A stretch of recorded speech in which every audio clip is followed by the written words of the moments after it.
அந்த வார்த்தைகளை தேற்றுகிறது, அதைகளை ஆறுதல் படுத்துகிறது, அதைகளை பலப்படுத்துகிறது. ஆண்டவரே, சோர்ந்து போகிறவனுக்கு ஆண்டவரே பலன் கொடுக்கிறீர், சத்துவம் இல்லாதவனுக்கு சத்துவத்தை பெருகப்படுகிறீர். ஆண்டவரே, ஆக இந்த நாட்களில் எங்களோடு நீர் பேசுகிறப்பா, உடைய வார்த்தை கொண்டு நீர் பேசும்படியாய் செபிக்கிறோம். ஆண்டவரே துதிக்கிறோம். ஹல்லேலூயா, ஹல்லேலூயா. அப்படி சொல்லப்பட்டதால் வாக்குத்தத்தத்தின்படியாக ஏசாயா 53ஆம் அதிகாரத்திலே அப்பாவுக்கு சோதரின் 5ஆம் வசனத்திலே சொல்லப்பட்டதை போல ஆண்டவரே, மெய்யாகவே அவனுடைய பாடுகளை ஏற்றுக்கொண்டு நம்முடைய துக்கங்களை சுமந்தார். நாமோ அவர் தேவனால் அடிபட்டு பாதிக்கப்பட்டு சிறுமைப்பட்டு எண்ணினோம். நம்முடைய மீறுதல் நிமித்தம் அவர் காயப்பட்டார், நம்முடைய அக்கிரம நிமித்தம் அவர் நொறுக்கப்பட்டார். நமக்கு சமாதானத்தை உண்டு பண்ண ஆக்கினை அவர் மேல் வந்தது. அவருடைய தழும்புகளால் குணமானீர்கள், குணமாவீர்கள், குணமாகிறோம். அவை நாட்களில் கர்த்தருடைய தழும்புகளாலே நாம் குணமாகிறோம் என்ற வார்த்தையின்படியாக எல்லாரும் ஒருவேளை அங்கங்கு வியாதிகள் இருக்கலாம், போராட்டம் இருக்கலாம், கஷ்டம் இருக்கலாம். ஆனால் கர்த்தர் அழைத்திருக்கிறார். அவருடைய தழும்புகளால் நீங்கள் குணமாக்கப்படும்படியான கிருபை தரும்படியாக ஆண்டவரே என்னை குணப்படுத்துங்கப்பா. என் வாழ்க்கையிலான பலவீனங்கள் மாறட்டும். என்னுடைய பயத்தினால் எடுத்து போடுங்கப்பா. சரித்திர வியாதி நீக்கி போடுங்க. சூழ்நிலையை மாற்றுங்கப்பா. வேலை இல்லாம கஷ்டப்படுற மக்களுக்கு நீ நல்ல வேலை வாய்ப்புகளை தாங்க. வேலைக்கு போற இடத்துல கர்த்தருடைய பாதுகாப்பை தாங்க. வீட்டில் இருக்கும்போது நேரங்கள் எடுத்து வேலையை வாசிக்க, தியானிக்க, ஜெபிக்க, பாட, துதிக்க கிருபை பாராட்ட மாட்டேன். தாமதிக்கிறார் என்று சிலர் எழுதுகிறபடி கர்த்தர் தாமதியாமல் கர்த்தர் தமது எல்லாரும் மனம் திரும்ப வேண்டும் என்று ஏழை பொருளுக்காக சொல்லுவோம். கர்த்தருக்கான பொறுமையுடன் காத்திருந்தேன், அவரிடமாக சாய்ந்தேன், கூப்பிடலை கேட்டான். வசனப்படியாய் என்னோடு கூட பேசுகிறோமா? எங்க ஆண்டவருடைய சத்தம் நாங்கள் கேட்கணும். ஆண்டவரே, நாங்கள் சோர்ந்து போயிருக்கிறோம், பலவீனப்பட்டிருக்கிறோம். ஆண்டவரே, எங்களோடு பேசுங்க. உடைய ரத்தத்தால் எங்களை கழுவி சுத்திகரிக்கும்படியாக ஜெபிக்கிறேன். உடைய தழும்புகளால் குணமாகிறோம். கர்த்தருடைய சமயம் காக்கிறோம். இயேசுவே, நீர் பேசுங்கப்பா. அதுக்கு ஒவ்வொரு நீங்க பேசுங்கப்பா. இந்த ஜூம் ஆப்ல கூட பேசும்படியாய் ஜெபிக்கிறோம். ஆண்டவரே, ஜெபிக்கிறோம்.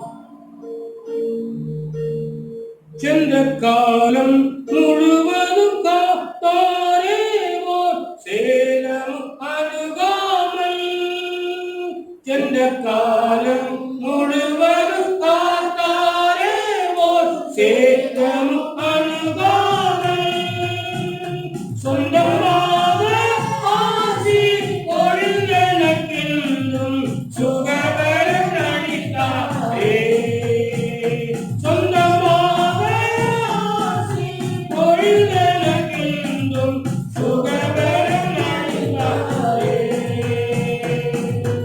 அல்லேலூயா, துதி அல்லேலூயா,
கேட்கிறோம் மீட்பர் இயேசு நாமத்தில் ஜெபிக்கிறோம் நல்ல பிதாவே ஆமென்.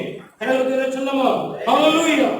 எடுத்து ஒரு வாசிங்க ஏசாயா கிறிஸ்து புத்தகம் 53:5 வாசிக்கலாம். நம்முடைய மீறுதல்கள் நிமித்தம் நம்முடைய மீறுதல் நிமித்தம் யார் நிமித்தம்? நம்முடைய இதனால் நம்முடைய மீறுதல் நிமித்தம் அவர் காயப்பட்டார். நம்முடைய அக்கிரமங்கள் நிமித்தம் அவர் நொறுக்கப்பட்டார். நமக்கு சமாதானத்தை உண்டு பண்ணும் ஆக்கினை அவர் மேல் வந்தது. அவருடைய தழும்புகளால் குணமாகிறோம். தழும்புகளால் நாம் குணமாகிறோம். எனக்கு அன்பான தேவனுடைய பிள்ளைகளே, நம்முடைய மீறுதல்கள் அவர் காயப்பட்டார். நம்முடைய அக்கிரமங்கள், கிரமத்துக்கு ஆப்போசிட் வருகிறது அக்கிரமம். கிரமம் என்றால் ஒழுங்கு, டிசிப்ளின். டிசிப்ளின்னாக்கா ஒழுங்கற்று. நீங்க அநேக விசுவாசிகளுக்கு ஒழுங்கு இல்லை. ஆலயத்துக்கு வருவதற்கு, நேரத்தை கடைபிடிப்பதற்கு, ஜெபிப்பதற்கு ஒழுங்கு இல்லை. நேரம் கிடைச்சா வரலாம். எனக்கு அன்பானவர்களே, நம்ம எல்லாவற்றையும் கர்த்தர் ஒழுங்காக நடத்தினார். இந்த வனாந்திரமான இடத்துல 3 நாட்கள் பிரசங்கம் பண்ண பிறகு அங்க எல்லாருக்கும் ஆகாரத்தை கொடுத்தார். அப்பொழுது எல்லாரும் என்ன செய்தார்? 50 பேராக வரிசையாக ஒழுங்காக உட்கார வைத்தார். எல்லாத்தையும் ஒரு ஒழுங்கு இருக்கிறது. வீட்டை எடுத்தால் ஒழுங்கு இருக்கிறது, சபை எடுத்துக்கொண்டால் ஒரு ஒழுங்கு இருக்கிறது, வேலை எடுத்துக்கொண்டாலும் ஒரு ஒழுங்கு இருக்கிறது. ஆகவே நம்முடைய மீறுதல்கள் அவர் காயப்பட்டார். நம்முடைய அக்கிரமங்கள் நிமித்தம் அவர் நொறுக்கப்பட்டார். நமக்கு சமாதானத்தை உண்டு பண்ணுகிற ஆக்கினை அவர் மேல் வந்தது. அவருடைய தழும்புகளால் நாம் குணமாகிறோம். அப்போஸ்தலனாகிய பவுலும் சீலாவும் கர்த்தருடைய வார்த்தையை சொன்னதினாலே அவர்களை என்ன செய்தார்கள்? அடித்து துன்பப்படுத்தி சிறைச்சாலையில் போட்டார்கள். அப்போஸ்தலர் நடவடிக்கைகள் 16ஆம் அதிகாரம் 23, 25, 33 வாசித்தால் அநேக அடிகள் அடித்தார்கள். அநேக அடிகள் அந்த காலத்துல எப்படி அடிச்சிருப்பாங்க? இங்க சின்ன குழந்தைய இங்கிருந்து குழந்தை பிறந்துச்சு, இங்கிருந்து திருவள்ளூர் கொண்டு போனாங்க. அப்போ அந்த குழந்தை ஏதாச்சும் சின்ன குழந்தை தான், அது ஏதாச்சும் தப்பு பண்ணாக்கா அவங்க அப்பா அப்படி கை தூக்குனாக்கா ஒவ்வொரு அழுவாங்க. அது அடிக்கவே இல்லை. சில பேர் அடிக்கிறதுக்கு முன்னாடி அழுதுவாங்க. அப்படிப்பட்ட சுவாபம் எல்லாம் இருக்குது. ஆனா இங்க பவுலையும் சீலும் என்ன பண்ணாங்க? அநேக அடிகள் அடித்தார்கள்.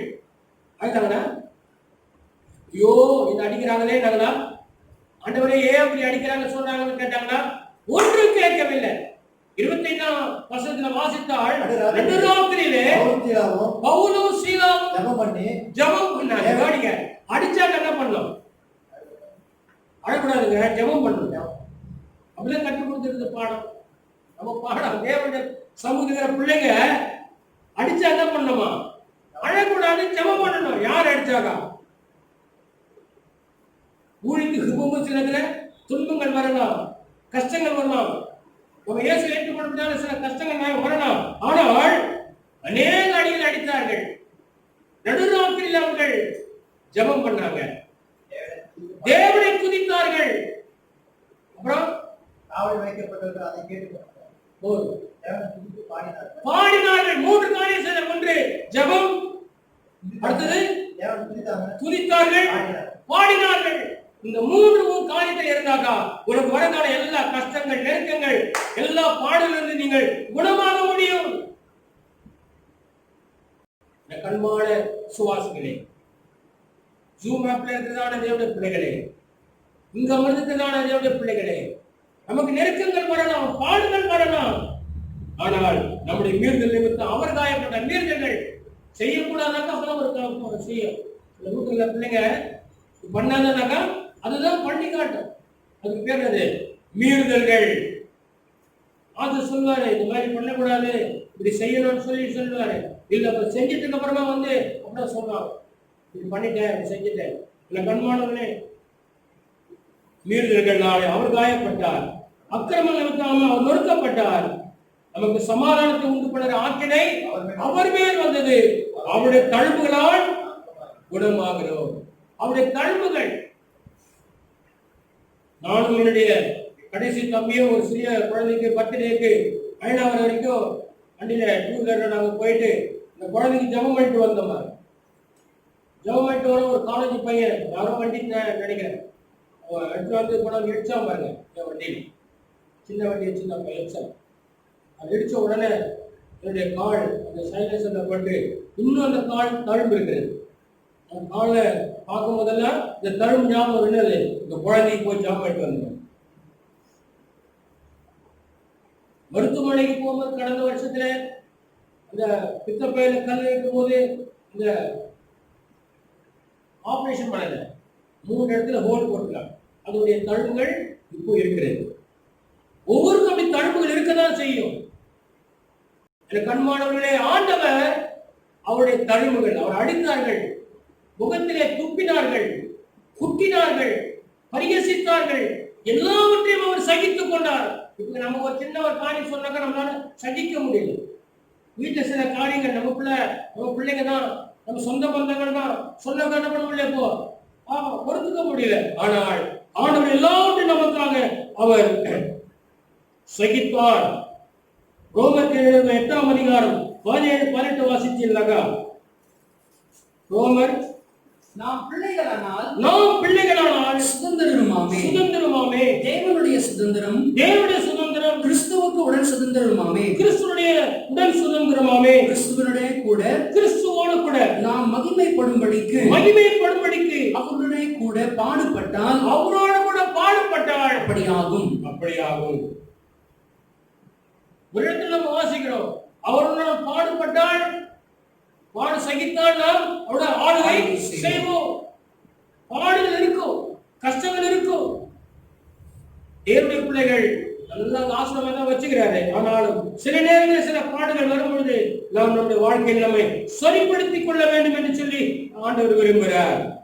இதெல்லாம் அவர் அக்கிரமக்காரன் ஒருவராக எண்ணப்பட்டது தேவனுடைய வசனத்தின்படி என்று சொல்லி வாசிக்கிறோம்.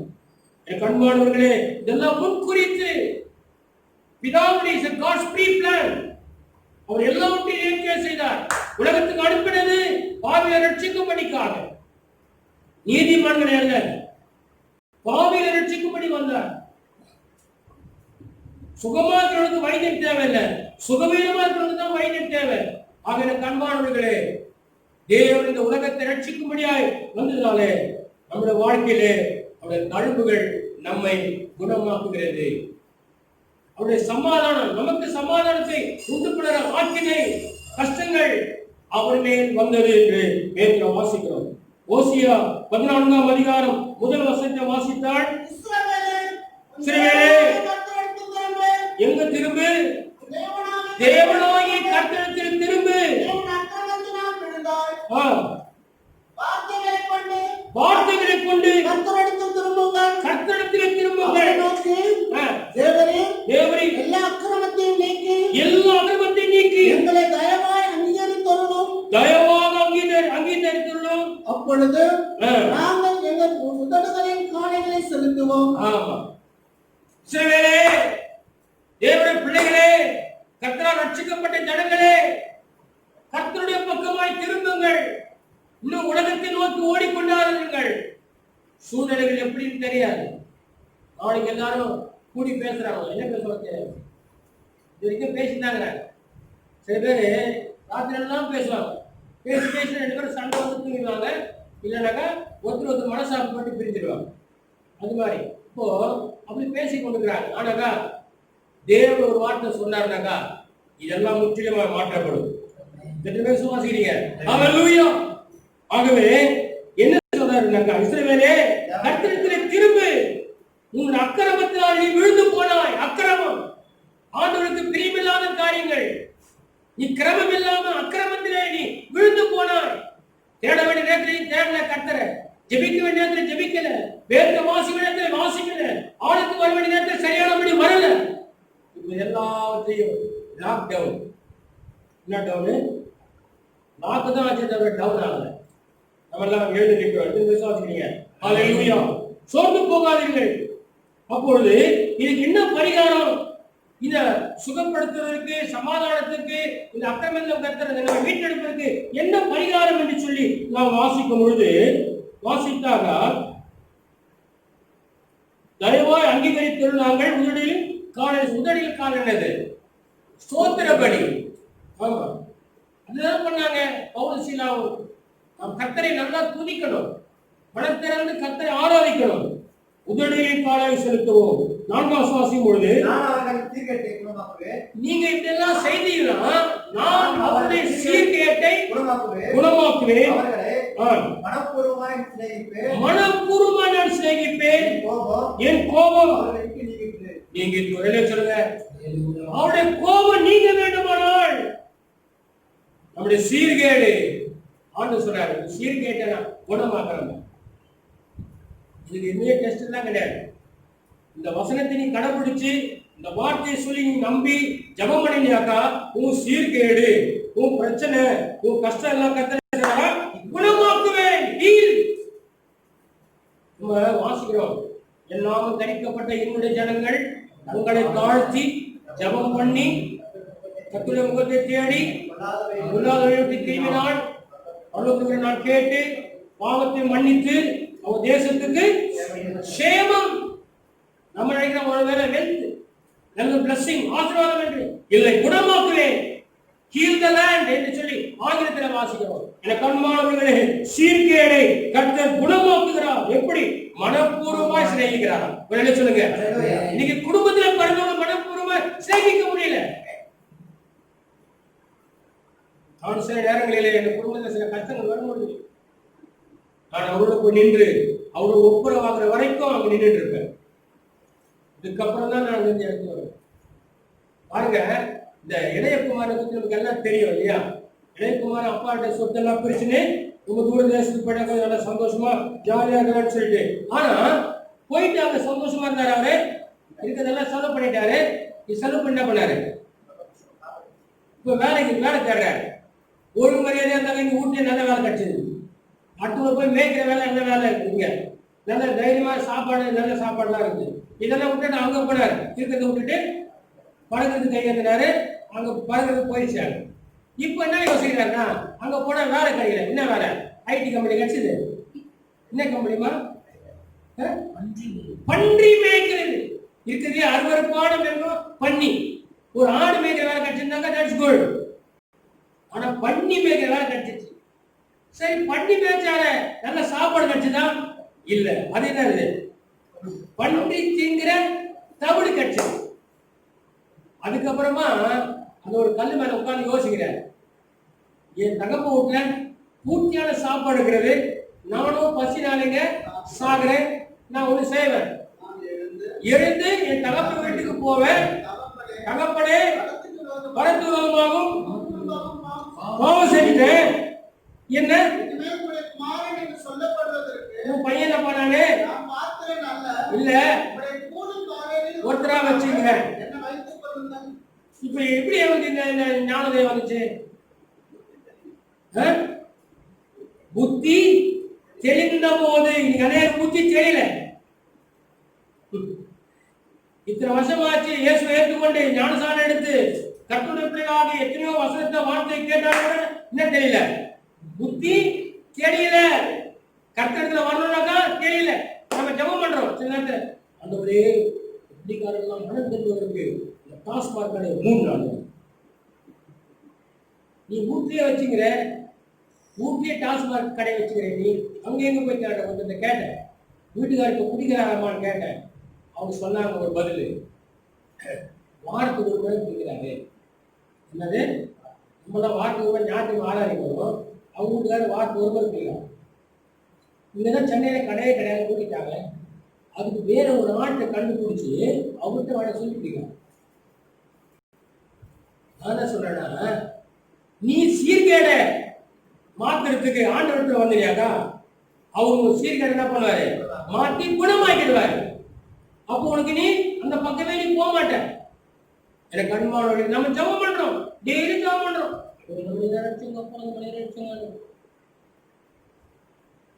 அவன் மனம் திரும்பாத ஒழிய, அவன் கர்த்தரிடத்துல வராத ஒழிய மனம் திரும்புவதற்கு வாய்ப்பே இல்லை. கர்த்தர் கர்த்தர் நிறைய டைம் கொடுத்துட்டாரு. நீ தான் வரணும். இப்போ கெட்ட குமாரன் அவன் வந்தானா, அப்பா அங்க போய் கூப்பிட்டு வந்தாரு. ஹலோ, அவன் தான் வந்தான்பா. விசுவாசியே, அவன் உள்ளுக்குள்ள வரணும், ஆலயத்துக்கு வரணும், கர்த்தரை தேடி வரணும். அப்பொழுதுதான் நீங்க மார்க்கு சுவிசேஷத்துல 2ஆம் அதிகாரத்துல வாசிச்சீங்கன்னா, திமிர்வாதக்காரன் பாருங்க, சும்மா சொல்ல மாதிரி போயிடலாம். அந்த ஒரு திமிர்வாதக்காரன் அவன் என்ன பண்ணாங்க, 4 பேர், அவன் சொந்தக்காரனும் கூட பிறந்தவன்னு தெரியாது, 4 பேர் சுமந்து வந்தாங்க. எங்க கர்த்தரிடத்துல கொண்டு வந்தாங்க. அங்க பார்த்தா ஒரே கூட்டமா இருக்கிறது. அப்ப உடனே என்ன பண்ணாங்க, வேற அந்த யார பேர் அவங்க கேட்டாங்க, பர்மிஷன் கேட்டாங்க, தெரியல, எப்படி சுகமானா போகுதுன்னுட்டு கொண்டாண்டாங்க. கொண்டாந்த உடனே ஆண்டவர் ஒரு வார்த்தை சொல்றாங்க. நீங்க அந்த அதிகாரத்தை வாசிச்சீங்கன்னாக்கா, விசுவாசத்தை கண்டு என்னது, இப்போ அவங்க விசுவாசத்தை கண்டாரு, திமிர்வாதக்காரனை நோக்கி. இப்ப இங்க வந்துட்டாரு பாருங்க, கொண்டாடுறாங்க. ரொம்ப சந்தோஷம். நம்ம ஒரு ஆள் கூட என்ன பண்ண, திமிர்வாதக்காரனை கொண்டாட மாட்டோம். நம்ம நினைக்கிறோம் அவன் நடந்துறான், நல்ல கையோட காலம் இருக்கிறான். இல்ல, நீ சுமந்து கொண்டு வந்தாங்க. எங்க கொண்டாடணும், ஆலயத்துக்கு கொண்டு வரணும், சுமந்து கொண்டு. அவன் விசுவாசத்தை கண்டார். திமிர்வாதக்காரனை நோக்கி, மகனே மகனே, பாவங்கள் உனக்கு மன்னிக்கப்பட்டது என்று சொன்னார். அதுக்கப்புறமா உடனே அங்க பாவத்தை மன்னிக்கிறது இவர் யாரு அவர் யாரு, நிறைய பேர் அப்படிதான். நம்ம கர்த்தரை தேட முடியாதபடி, ஆசிரியக்கப்பட முடியாது, நிறைய பேர் என்ன பண்ணுவாங்க, அங்கேயா போன இங்கேயா வந்தா நான் சொல்ற ஒரு இடத்துக்கு வா, அங்க பாரு, அப்படியே உனக்கு உள்டா மாத்தி உன் கடையெல்லாம் அப்படியே மாற்றுவாங்க பாரு அப்படின்னா சில பேர் சொல்லி கூட்டு போறாங்க. ஆனா இது கடைசி காலம். அவங்க விசுவாசத்தை கண்டார், அவங்க பாவத்தை மன்னிச்சாரு. என்ன சொன்னாங்க, எப்படி சொன்னாரு, நீ படுக்கெடுத்து கொண்டு நட என்று சொன்னார். அவன் முன்னாடி எல்லாம் நடந்து போனான்.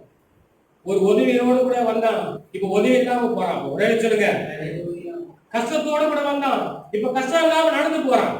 ஆண்டு சொன்ன வருகிற பிள்ளைகளை கர்த்தர் என்ன செய்யறான், அவருடைய தழுவலால் குணமாக்குகிறான்.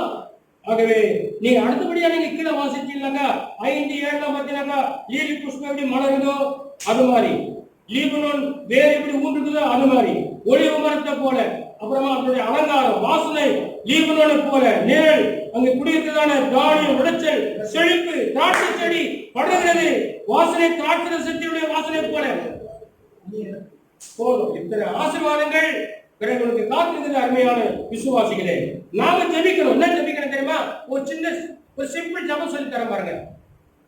நீங்க வரைக்கும் நிறைய பேர் ஜபம் பண்ணிருக்கீங்க, ஜபமே சொல்லி தர வேண்டியது நிறைய பேருக்கு. நீங்களே நல்லா ஜபம் பண்றீங்க. இப்ப நான் ஒரு ஜபம் சொல்லி தரப்பாங்க. வசனத்தின்படி எரேமியா 17ஆம் அதிகாரம் 12ஆம் வசனத்துல, கர்த்தாவே என்னை குணமாக்கும், நான் குணமாவேன். கர்த்தாவே என்னை ரட்சியும், நான் ரட்சிக்கப்படுவேன். தேவனே என் துதி. சொல்லுங்க, இந்த வசந்த வார்த்தையை நீங்களும் சொல்லணும், உங்களுக்கு தெரிஞ்சவங்களும் சொல்லணும். சொல்லுங்க, சாமி என்ன சொன்னாரு, கர்த்தாவே சொல்லும் கேட்கிறார். சொன்னதை கேட்டாரு, ஆசீர்வதிச்சாரு, தேசிய மாட்டாரு. சிம்பிள் வே, அவ்வளவுதான். நம்ம இதுக்காக வேண்டி அந்த இப்படி ஆக்கும் அப்படி ஆக்குன்னு சொல்லவே வேண்டியதில்லை. கர்த்தாவே என்னை குணமாக்கும், அப்போது குணமாயிடும். அப்புறம் என்னை ரட்சியும், அப்போது ரட்சிக்கப்படுவேன். வியாதி வருது முதல்ல சொல்லணும். இதை சொல்லிட்டு இது வந்து ஃபர்ஸ்ட் எய்டு. அதுக்கப்புறமா ரொம்ப முக்கியம் என்னன்னாக்கா, இவனை போகலாம். நீங்க எடுத்து ஒன்னே அந்த டாக்டர் ஒரு அம்மா சொல்றாங்க, நேற்று சாயந்தரமா வந்து கேட்டேன், என்னம்மா உடம்பு செய்யணும் ஐயா, அதெல்லாம் ஒரே அடிக்கவே முடியல, சரியா சாப்பிடவே முடியல, நல்ல ஜபம் பண்ணாங்க, அது ஜபத்துக்கு வர மாட்டாங்க. இது வந்து வந்தாக்கா இது பூச்சிக்கு வந்து வர மாட்டாங்க. இங்கே தாங்கிறாங்க, அது கேட்டேன். வேற டாக்டர் நேராக பார்த்தேன். டாக்டர் ஃபோன் பண்ணையா, அவர் ஒரே வாரம் நீ இப்பெல்லாம் வரக்கூடாதுன்னு இருக்காரு. டாக்டர் வரக்கூடாதுன்னு சொல்றாருப்பா, இந்த டாக்டர் சொல்றாரு வான்னு சொல்றாரு. ஆமென். கூப்பிடு. The day of trouble, you call unto me, I will heal you. நான் உன்னை குணப்படுத்துவேன். கர்த்தரால் முடியாதது ஒன்றுமே இல்லை என்று நாம் ஜெபிக்க வேண்டும். அவருடைய ரத்தம் நம்முடைய வாழ்க்கையிலே நம்மை சுத்திகரிக்கக்கூடியதாக இருக்கிறது நாம் மறந்துடக்கூடாது.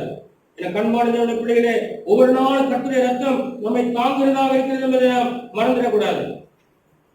ரத்தம், இயேசு ரத்தம், எல்லா பாவ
ஜெபம் பண்ணணும்.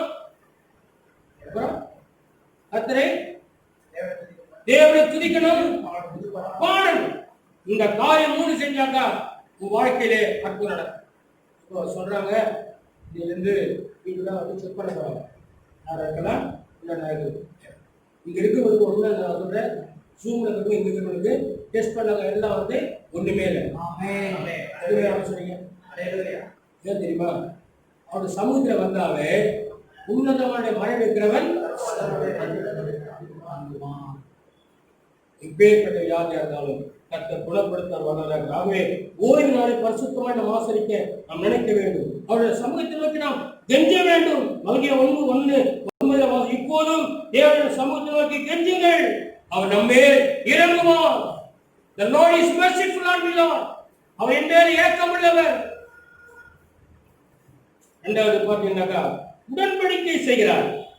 மல்கியா 2:5 வாசிங்க. 5:6 அவனோடு பண்ணின என் உடன்படிக்கை உடன்படிக்கை is a covenant. ரெண்டு பேருக்கு உடன்படிக்கை. யாருக்கு இருக்கும்? அவனுக்கு எனக்கு ஒரு நல்ல ஒரு உடன்படிக்கை. புருஷன் மனைவிக்கு கல்யாணம் பண்ணும்போது உடன்படிக்கை செய்றாங்க. ஆனா இந்த உடன்படிக்கை பார்த்தீங்கன்னாக்கா ஒரு நல்ல உடன்படிக்கை.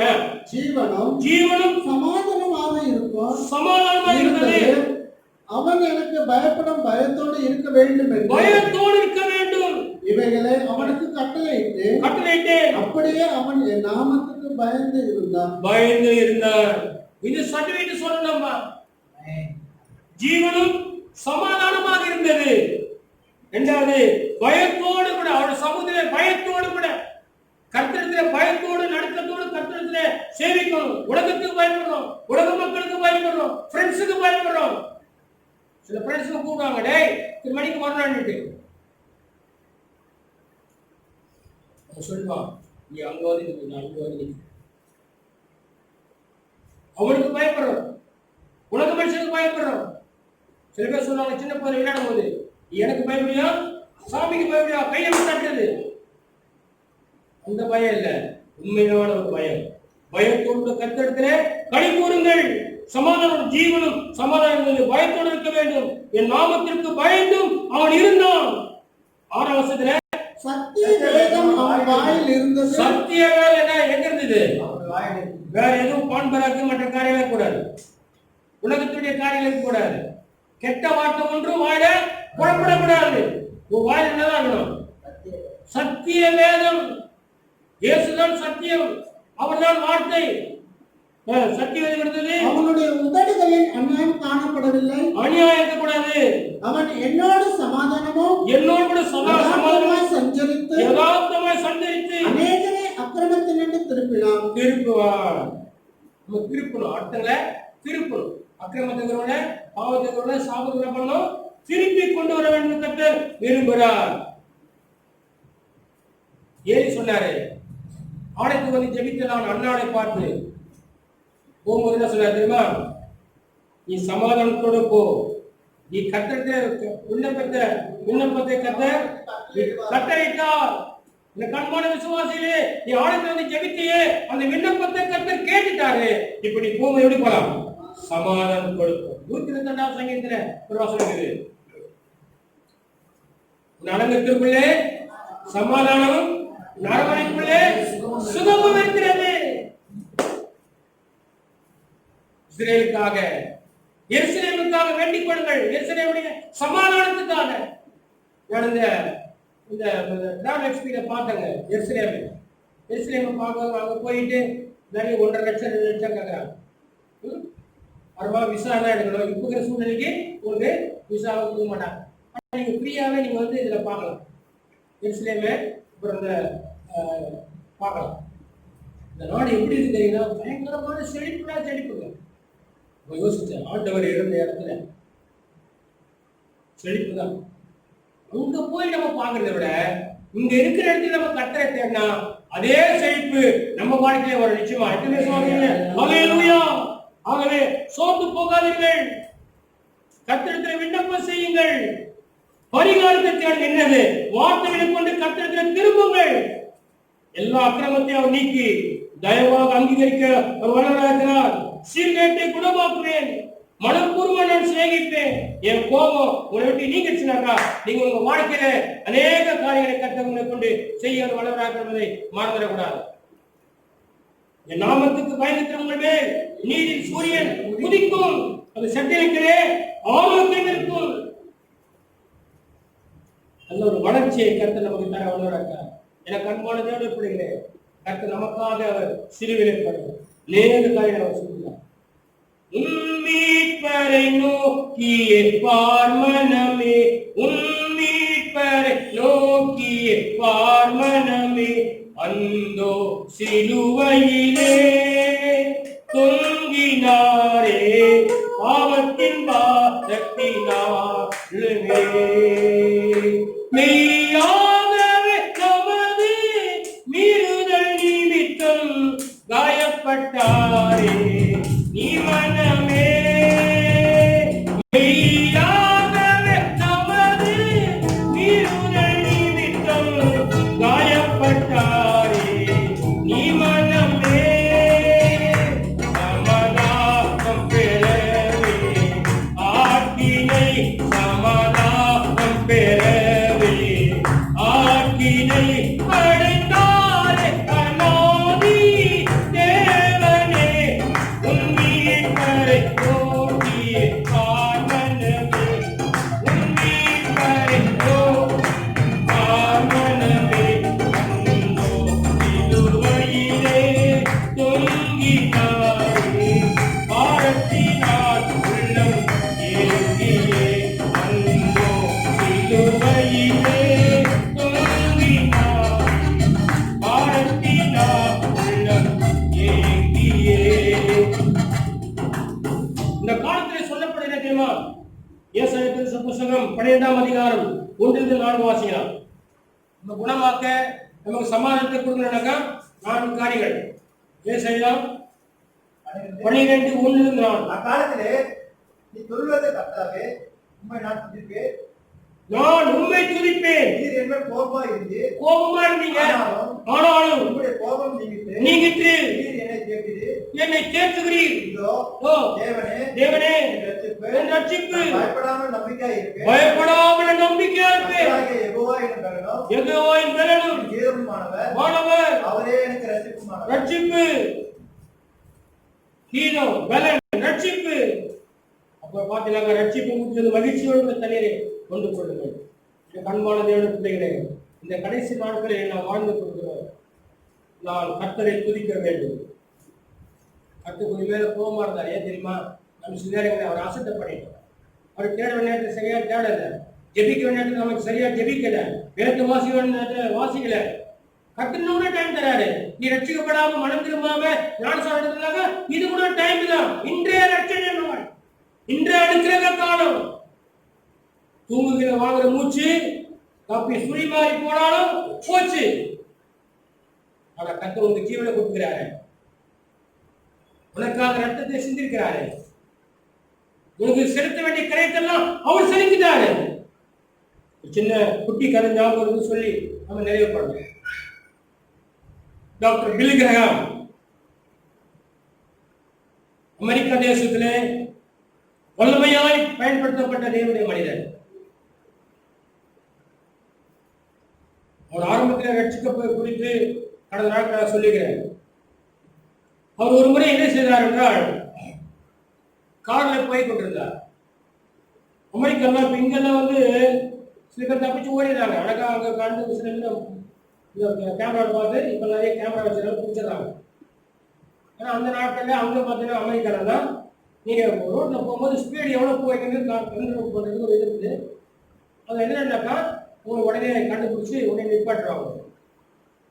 உடனே இவர் கொஞ்சம் அதிகமாக ஸ்பீட் போயிட்டாரு. அவரை டாக்டர் பிள்ளைக்கிறாங்க, நிப்பாட்டாங்க. நிப்பாட்டிட்டு சொன்னாங்க, நீ அதிகமாக ஸ்பீட் போயிட்டேன், எனக்கு தெரியலங்க, நான் வெளியில் போயிடுறேன், அதான் அர்ஜென்ட்டாக போனால் எனக்கு சரியாக தெரியல அப்படின்னு. இல்லை அதெல்லாம் இல்லை, நீங்கள் ஃபைன் கட்டிட்டு தான் போகணும் அப்படின்னு. அப்போது அவர் சொன்னார், சரி அப்படின்னு சொல்லிட்டு எங்கள் பேர் பார்த்தாரு, எனக்கு ஒத்துக்கல, ஃபைன் கட்டுறேன்னு சொன்னார். இப்போது அந்த நாட்கள் எல்லாம் பார்த்தீங்கன்னாக்கா மொபைல் ஒன்று வேன் இருக்கும், அது குரூப்பில் யார் பண்ணால் மேட்ச் இருப்பார். இப்போதான் கேஸ் எழுதி நீங்கள் சட்டப்பட்டு கொடுத்து அந்த கோர்ட்டுலாம் போகிறீங்க, அப்போ அந்த நாட்டில் இங்கேயும் கூட இருந்தது. மொபைல் வேன்லேயே மேட்ச் உட்காந்துருப்பாரு. இவங்க பிடிச்ச உடனே என்ன பண்ணுவாங்க, கேஸ் எழுதி ஒரு சீட்டை கொடுப்பாங்க, நீ பணத்தை கட்டிட்டு போயிடும். இல்லைனாக்கா நீ கோர்ட்டு கேஸ் வந்து அங்கே வந்து பணம். அப்போ இவர் என்ன பண்ணாங்கன்னா,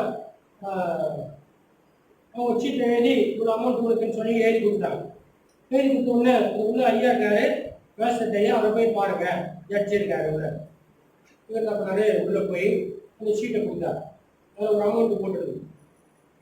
அப்போ அந்த மேஜிஸ்ட்ரேட் ஐயா கேட்டாரு, நீ ஸ்பீடா போனியா பில்லி, ஸ்பீடா போனியா?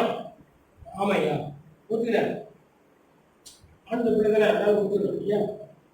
ஒரு சில தவறு பண்ணிட்டாக்கா ஆண்டு சொல்ல ஒத்துக்கணும். அது தெரியா பண்ணிட்டேன், ஒத்துனீங்கனாக்கா மன்னிச்சிடும். நான் பண்ணேன் போனீங்கனாக்கா அப்புறம் தான் சில பிரச்சனைகள் ஆகும். அப்போ சரி ஒத்துக்கிறேன். உடனே போனீங்கன்னா நிறைய அவங்க ஒத்துக்கிறேன். ஆமா ஐயா, போன ஐயா. சரி, அந்த சீட்டை கொடுத்த உடனே அவங்க வெளியில போலீஸ் இருப்பாங்க, இதை பிடிச்சி பேசுறாங்கல்ல, அவங்க கிட்ட சொல்லிட்டு போயிருக்கோம். இவர் அங்க போயிட்டு சீட்டு கொடுத்துட்டாரு. சீட்டு கொடுத்தா என்ன பண்ணலாம், பணம் கட்டினால. இவர் பணம் கட்டல, இவர் அவரை போய் பார்க்க சொல்லிட்டாரு அந்த போலீஸ்கார். என்னடா இது ஒன்றும் புரிய மாட்டேங்குது, நம்ம சீட்டு கொடுத்தாக்க பணம் தான் வாங்கணும், அவரு பணத்தை வாங்க நம்ம அனுப்பிச்சு விட்டாரு அப்படின்ட்டு அவர் அங்கிருந்து என்ன பண்ணாரு, போலீஸ்கார் போலீஸ்கார் சொன்னா, நீ உனக்கு செல் கார்டு போட்ட இல்லையா ஃபைனு, இந்த ஃபைனை அவரே கட்டாங்க ஜட்ஜு. இன்னும் அப்படி பாருங்க, என் வாழ்க்கை மாதிரி நிறைய இருந்தீங்களா? நான் இதே மாதிரி போலீஸ் காட்ட மாட்டேங்கிறேன். ஆஃபீஸ் போகும்போது சரி மீட்டிங் போகும்போது மாட்டேங்குது. நான் ஒரு சிம்பிளாக ஒரு ரிக்வஸ்ட் பண்ணி கேட்டுவேன். அவங்க உடனே சரி சரி பார்த்து போங்க அப்படின்னு சொல்லலாம். ஃபைன் கட்டாமல் வந்துக்கிறேன். அப்போ இவருக்கு ஒன்றும் புரியல. என்னங்க நீங்க தானே சீட்டு எழுதி கொடுத்தீங்க, கொண்டு ஆர்டர் கொடுத்தா அவர் எப்படி கட்டுவாரு? எனக்கு அவருக்கு என்ன ஆகுது, அவர் ஜட்ஜு, நான் தப்பு பண்ணிட்டேன், எனக்கு எப்படி அவர் கட்டுவாரு? அப்போ உள்ள சரி நீ போய் கேட்டு பாருட்டான், நீ போய் அவர்கிட்ட கேட்டு. அப்போ போய் அவர்கிட்ட கேட்டாரு. கேட்ட உடனே அவர் சொன்னாரு, எனக்கு ஒரு பையன் இருக்கிறான், வாய்மான பையன், ஒரு மாதிரி பையன் இருக்கிறான். நான் ஜட்ஜா தாங்கிறேன், எல்லாருக்கும் நியாயம் சொல்றேன், எல்லாருக்கும் இப்படிலாம் இருக்கக்கூடாது, எல்லாருக்கும் சொல்லிட்டு தீர்ப்பு போடுறேன். என் பையனை என்னால் தீர்ப்பு ரொம்ப மோசமான பையனாக சொன்ன பேச்சே கேட்க மாட்டான். என்ன பண்ண முடியும், வளர்ந்துட்டான், தூக்கு மேலே வளர்ந்தாக்கா அவன் போறேன், அடிக்க முடியாது, என்ன பண்ணுறது? அதனால என்ன சரி எனக்கு தெரியல, விட்டுட்டேன். ஆனால் அவன் ஒன்று செஞ்சா பாருங்க. ஒரு நாள் ஒரு கூட்டத்துக்கு போனான், ஒரு கூட்டம் நடந்தது. அந்த கூட்டத்துக்கு போனான். அந்த கூட்டத்தில் ஒரு ஒன்று மாதிரி ஒரு வாலிப தம்பி பேசுகிறாரு. அவர் தான் பேசுறாரு, அவர் தெரியல வாலிப பேசுறாரு.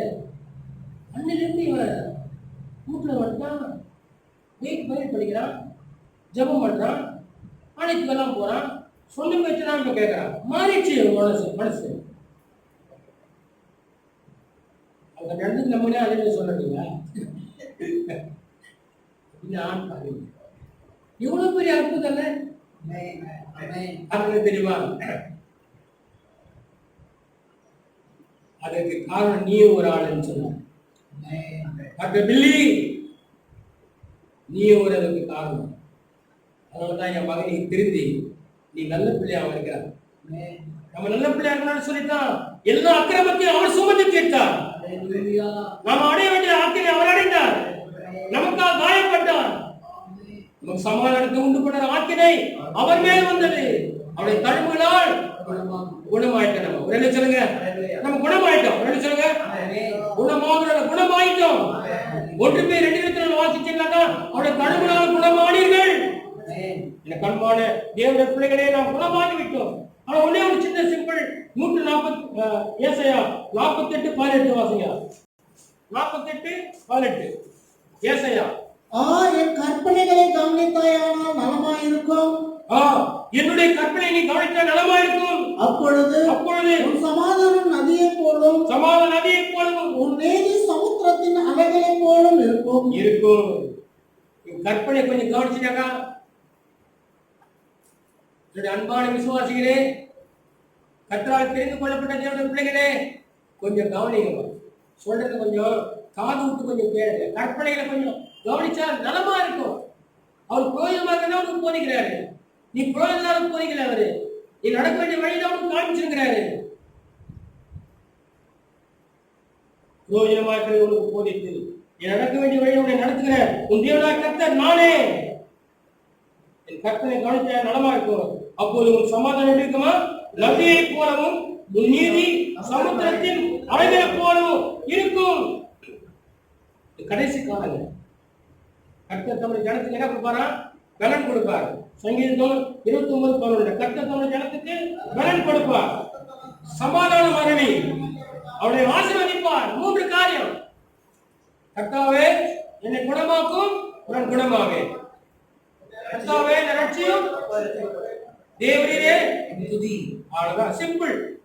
இந்த ஃபார்முலா சொல்லிட்டியாக்கா, தூக்கத்தோட நீ சொல்லிட்டாக்கா, கட்டு ஒரு சமயம் உனக்கு உள்ளது மாதிரி இருக்கும், ஒரு ஜுரம் வர மாதிரி இருக்கும், அடிச்சு போட்ட மாதிரி இருக்கும், கை காலம் உனக்கு மறுவா இருந்தாக்கா உடனே தேடாது. இந்த மாத்திரை வாங்கலாமா, அந்த மாத்திரை வாங்கலாம். நைட்டு 11 மணிக்கு கடை தான் மூட்டாங்க. அப்ப டாக்டரே கிடையாது, அந்த மெடிக்கல் ஷாப்பும் கிடையாது, எல்லாம் மூட்டுக்கிறாங்க. ஒரே ஒரு மெடிக்கல் ஷாப்பு, ஒரே ஒரு பார்மசி, ஒரே ஒரு டாக்டர் திறந்தே 24 hours. அவர் யாரு? உயிர் இயேசுவை. ஹல்லேலூயா. அவர்தான் நம்ம குணமாக்குகிறவர், ஹீலர். அது கடைசி காலம். அதை ஒரே ஒரு வருஷம் வாசிக்க முடியலாம். லாபம் 1:15 வாசிங்க. சமாதானத்தை கூறுகிற 1:15. இதோ சமாதானத்தை கூறுகிற சுவிசேஷனுடைய கால்கள் மலையின் மேல் வருகிறது. பண்டிகைகளை ஆசரி பொருத்தனைகளை செலுத்து. துஷ்டனி உன் வழியாய் கடந்து வருவதில்லை, முழுவதும் சங்கரிக்கப்பட்டான். சமாதானத்தை கூறுகிற சுவிசேஷனுடைய பாடங்கள். எந்த அளவுக்கு சுவிசேஷத்தை சொல்ல முடியுதாப்பா? சொல்ல முடியல. ஒருத்தர் பார்த்துக்க கூடாது. உங்க கவசம் போட்டுருந்தாக்க பார்த்துக்க முடியாது. நான் ஒரு இடத்துக்கு போன பாசு கூப்பிட்டாருன்னு முக கவசம் கூட போனேன். உன் முகமே தேர்ந்தெடுங்க. நீ முகக்கவசம் போட்டா கூட உங்களுடைய முகம் நல்லா அழகா தெரியுற ஒரே ஒரு ஆண்டவர் தான், ஆண்டவர் இயேசு கிறிஸ்து மட்டும்தான். ஹல்லேலூயா. துஷ்டன் இனி வழியாய் கடந்து வருவதில்லை. தற்காலிக சுவிசேஷமா அறிவித்து ரட்சிப்பை பிரசித்தப்படுத்தி சுவிசேஷ பாதங்கள் மலையின் மேலே எவ்வளவு அழகாக இருக்கிறது. 52:7. எபேசியர் 6:15 வாசித்தாக்கா, ஆயத்தம் என்னும் சுவிசேஷத்துக்குரிய பாதரட்சியை கால்களிலே தொடுத்துக் கொள்ளுங்கள். செருப்பு போடுறத பற்றி சொல்றேன். செருப்பு உங்க சரீரத்துக்கு போடுறீங்க. ஆனா ஆவிக்குரிய வாழ்க்கையில ஆயத்தம் என்ற சுவிசேஷத்துக்குரிய பாதரட்சியை நீங்கள் எப்பொழுதும் அணிந்து கொள்ள வேண்டும் என்று சொல்லி வாசிக்கிறோம். அதனால என்னன்னாக்கா 23 6:23 எபேசியர். பிதாவாகிய தேவன் இயேசு கிறிஸ்துவினாலும் சமாதானமும் விசுவாசத்தோடு கூடிய அன்பும் உண்டாவதாக. இது உண்டாவதாக. எப்போ தெரியுமா? என்னோட கற்பனை கவனிச்சினாக்கா, அவட சத்தத்துக்கு செவி கொடுத்தினாக்கா, நீ அவர் பக்கமா திரும்பினாக்கா, அவட வார்த்தைக்குள்ள நீ திரும்பினாக்கா, நிச்சயமா கர்த்தர் வாழ்க்கையில இப்படிப்பட்டதான காரியம். பிதாவாகிய தேவன் இயேசு கிறிஸ்துவினாலும் சகோதரருக்கு சமாதானம், விசுவாசம், அன்பு. 3 காரியம் சொல்லிக்கிறாங்க. 8 பேர் ஞாபகம் வச்சுக்கலாம். 8 பேர் கூட நடிச்சுங்களே தெரியாது. போகும்போது எல்லாம் போய் தியானம் பண்ணுங்க. இயேசுவினுடைய பாடுகள், காயங்கள், அவருடைய தழும்புகள், அவருடைய மீறுதல்கள், இதுக்கெல்லாம் பரிகாரம், நிவாரணம் கர்த்தருடைய வார்த்தை கொண்டு நீங்க திரும்புங்க. தயவுள்ள ஒரு வேண்டுதல். நம்ம ஆண்டவரை கேட்கணும். வேதத்துடைய மகத்துவத்தை கர்த்தர் கொடுக்கிறார். அதை ஒரு நாள் தியானிக்கணும். நம்ம மேல ஆண்டவர் கரிசனையா இருக்கிறார். ஒருவராக கெட்டு போயிடக்கூடாதுன்னு சொல்லி நம்ம விருப்பம் இருக்கிறார். நம்ம பண்ணணும் ஜபம், நம்முடைய விண்ணப்பம், ஒரு சமுதாயம் பண்ணணும். சமாதானத்தினுடைய உடன்படிக்கை. தேவனுடைய கோபம் நம்ம விட்டு நீங்கிட்டு மேல ஒரு பேர் கோபம் வந்திருக்கலாம். ஆனா இப்ப இல்லை. இப்ப நம்ம மேல எல்லாம் சந்தோஷமா கிடையாது, சமாதானமா கிடையாது. அவங்க கண்பாடு விசுவாசம். இந்த கடைசி காலத்துல கருத்து நமக்கு வேண்டிய திருப்பி தர